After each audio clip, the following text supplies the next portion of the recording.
യുവതലമുറ, new generation അനുഭവിക്കുന്ന ഏറ്റവും വലിയ വെല്ലുവിളി ഫോമോ, fear of missing out.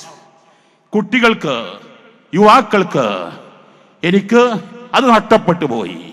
Mobile phone ഇല്ലാത്തവർക്ക് എനിക്ക് മൊബൈൽ ഫോൺ ഇല്ലല്ലോ, മൊബൈൽ ഫോൺ ഉണ്ട്, എൻ്റെ ഹൈഫോൺ അല്ലല്ലോ, ഹൈഫോൺ ഉള്ളവർക്ക് എൻ്റെ ഹൈഫോൺ ലേറ്റസ്റ്റ് അല്ലല്ലോ. പല റീലുകളും കണ്ട് അതിൻ്റെ പേരിൽ പല പ്രശ്നങ്ങളും പല ഒറ്റപ്പെടലുകളും. എന്നാൽ ഇതിനാണ് പണ്ട് കാലങ്ങളിൽ ഹമ്മ് ഹൊമ്മ് എന്നെല്ലാം വിളിച്ചിരുന്നത്. എന്നാൽ ഇന്ന് അതിന് നിർദ്ദേശിക്കുന്ന പ്രതിവിധി ജോമോ.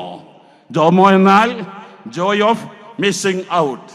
നഷ്ടപ്പെട്ടതിൽ പരിഭവിക്കാതെ ദുഃഖിക്കാതെ അതിൽ ആഹ്ലാദിക്കാൻ കഴിയുക. കണ്ണില്ലാത്തവൻ കരുതേണ്ടത് എനിക്ക് കണ്ണില്ലാത്തത് കൊണ്ട് ഹറാമുകൾ കാണാതെയായില്ലേ, നാളെ അതിൻ്റെ പേരിൽ ആഖിറത്തിൽ എന്നെ ശിക്ഷിക്കപ്പെടില്ലല്ലോ. കണ്ണും കാതുമില്ലാത്തവൻ ധരിക്കേണ്ടത് എനിക്ക് കണ്ണും കാതുമില്ലെങ്കിലും എനിക്ക് ഹൃദയം തന്നില്ലേ. ഏത് പ്രതിസന്ധികളും ഇല്ലായ്മകളും ദുഃഖിച്ച് തളർന്നു വീഴാതെ പകരം അല്ലാഹുവിനെ ഓർക്കുക. അലാ ബിദിക്രില്ലാഹി തത്മഇന്നുൽ ഖുലൂബ്. മനസ്സമാധാനം ഒരിക്കലും ഈ ഫോമോ നൽകില്ല, മറിച്ച് അല്ലാഹുവിനെ ഓർക്കുക.